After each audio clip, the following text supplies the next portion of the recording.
This is a bag of rice. But let's imagine that these rice particles really are the trillions and billions and millions of viruses and bacteria that is all over the world.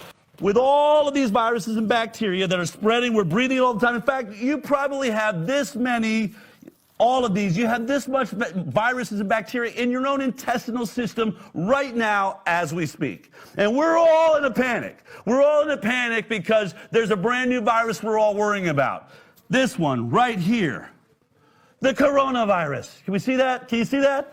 We're like, oh my God! The coronavirus is going to get us. Now, forget about all the billions and trillions of other viruses and bacteria that are out there. Many of them can kill you, multiple strains of every single one. This is the one we're concerned about this week. And so Chuck Schumer and the World Health Organization are going to just funnel millions and billions of dollars into trying to deal with the coronavirus. So they're going to work on a vaccine for it. So here's what I'm going to do. Let's just say they come up with a vaccine. I'm going to paint this little piece of rice red, right?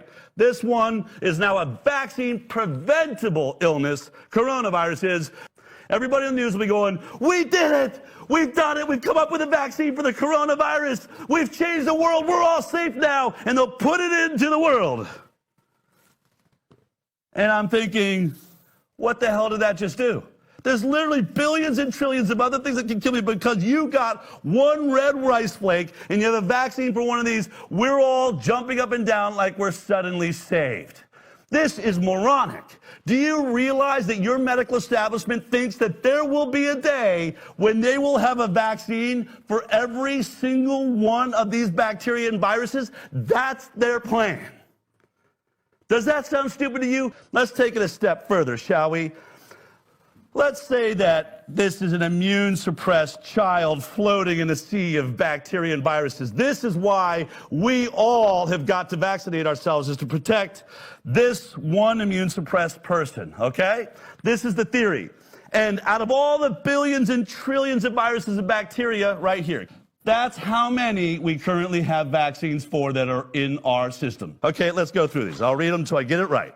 We've got hepatitis A. We got hepatitis B. We have rotavirus, tetanus, pertussis, measles, rubella, Hib. You get the idea. 16 preventable diseases.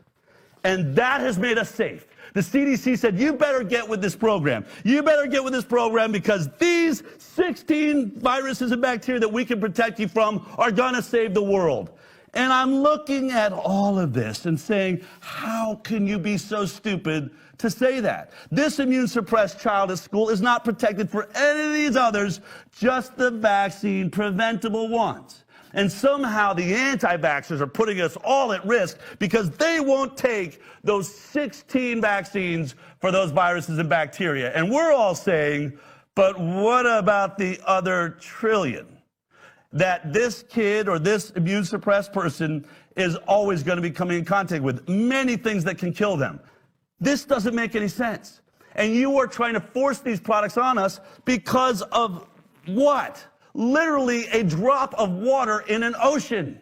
This cannot be the approach to health. But why has it become the approach to health? Let's talk about this immune-suppressed person, okay? When we think of measles, here's what we know about measles. That back in 1961, when they looked at the stats on measles, you could say that 1 in 500,000 people died because that's the entire population. Or if you were infected, 1 in 10,000 of those being affected would end up dying. So 1 in 10,000, otherwise known as a 0.0001% chance of dying if you catch the measles. Okay? Now let's think about that. Let's think about, we are talking about the immune-suppressed person is the 0.001% of us. Can I bring up a chart of people? Can I show you this? Bring this up here. Can we see this over here? Where am I looking? Right there? Right there. Okay. Imagine all these people represent 10,000 people. 0.001% of them is going to die from the measles if they get it. 0.001%. Why didn't pharma make a product for the 0.0001% of us? Why didn't they take care of that person? Because the 999% of us do just fine with the measles, end up having lifelong immunity, which creates herd immunity. Why didn't they just take care of the 0.001%? You know why. Because this wouldn't make as much money as this. This is what makes pharma money. Instead of taking care of that one person, make everybody else take a product to take care of the 0.0001% of us. This is the greatest marketing scheme in the history of mankind.